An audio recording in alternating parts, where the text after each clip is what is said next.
Градоначалникот на општина Кочани на отчет го представи сработеното во изминатиот период. На средбата пред новинарите рече дека од првиот момент мандатот го одработува одговорно, транспарентно и отчетно, со обврска да го спроведе ветеното и на граѓаните на Кочани да им обезбеди пристоен живот и сигурна иднина. Една од главните задачи, рече Димитровски, беше асфалтирањето на улици и патишта, од кои најсвежо асфалтирани се 10 улици со заемот од Светска банка. Ги реконструиравме пристапните влезови во Кочани од Штип, на влезот во Оризари, Тркање, Долни Подлог, патот кон Браната градче и кон локалитетот Давот во Бели. Оризари Врговци, патот во селото Бели, до Лешки, кон Јастребник, кон манастирот Свети Василий на Пониква и две клучни улици на Пониква.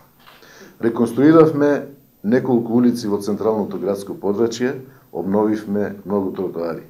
Изградивме кружен тек во централното градско подрачје и го подобривме сообраќајниот проток. Изградивме потпорни ѕидови во сите делови од градот во должина од над 3,5 километри и поставивме заштитни огради на критичните места во должина од околу 9 километри. Во насока за зачувување на животната средина и обезбедување чиста вода, Димитровски го спомена проектот за изградба на пречистителна станица и колектор за отпадни води на територијата на Кочани. Тој се реализира со најголема швајцарска донација во Република Македонија во висина од 21 милион швајцарски франци и најголема за Кочани во последните 50 години. Континуирано се реализира и проектот за изградба на браната Речани, чија вкупна вредност е околу 27,3 милиони евра, а треба да биде издигната до 2021 година. Акумулацијата Речани ќе го реши проблемот со водоснабдувањето за околу 90.000 жители од Кочани, Виница и микрорегионот. Општина Кочани реализира уште еден значаен проект – реновирање и модернизација на системот за улично осветлување. Интензивно се работеше на јакнење на туристичките потенцијали и забрзан развој на Пониква, како туристички центар на истокот, додаде Димитровски. Она што сметам дека е една од најголемите придобивки за овие 8 години е подобрената локална економска слика. Создадовме услови за добар локален економски развој и донесовме неколку инвестиции.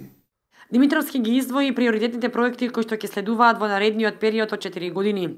Изградба на експресниот пат 3 Чешми Кочани, со што релацијата Кочани Скопје ќе се сведе на помалку од 100 километри и временски помалку од 1 час.